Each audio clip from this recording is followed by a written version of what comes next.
আসসালামু আলাইকুম। আমি আহিদ হাসান, দক্ষিণ কোরিয়া থেকে। দেশ এবং দেশের বাইরের থেকে যে যেখান থেকে আমার ভিডিওটি দেখছেন সবাইকে আন্তরিক শুভেচ্ছা এবং অভিনন্দন।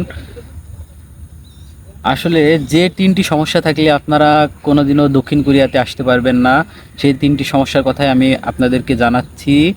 অবশ্যই কোরিয়ান ভাষা শেখার আগে অবশ্যই আপনারা এই বিষয়গুলো আপনারা চেক করবেন। পূর্বে চেক করার পরে যদি আপনাদের সমস্যা না থাকে তবেই আপনারা ভাষা শিখে ইপিএস লাইনে আসবেন। আশা করি ভিডিওটি পুরোপুরি দেখবেন।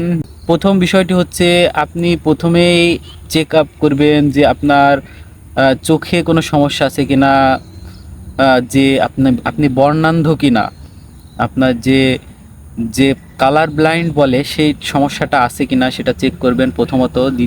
দ্বিতীয়টি হচ্ছে আপনার কোনো ফৌজদারি অপরাধী আপনার নামে কোনো মামলা আছে কিনা সেটা দেখবেন। সেটা চেক যদি থাকে আপনি সেক্ষেত্রে আপনি আসতে পারবেন না, কারণ পুলিশ ক্লিয়ারেন্সের প্রয়োজন হয়ে থাকে। এছাড়া যে বিষয়টি হচ্ছে সিফিলিস, জন্ডিস, যক্ষ্মা এ জাতীয় যদি কোনো ভাইরাস যদি আপনার শরীরে থাকে সেক্ষেত্রেও আপনি আসতে পারবেন না। আশা করি ভিডিওটি ভালো লেগেছে। ধন্যবাদ সবাইকে।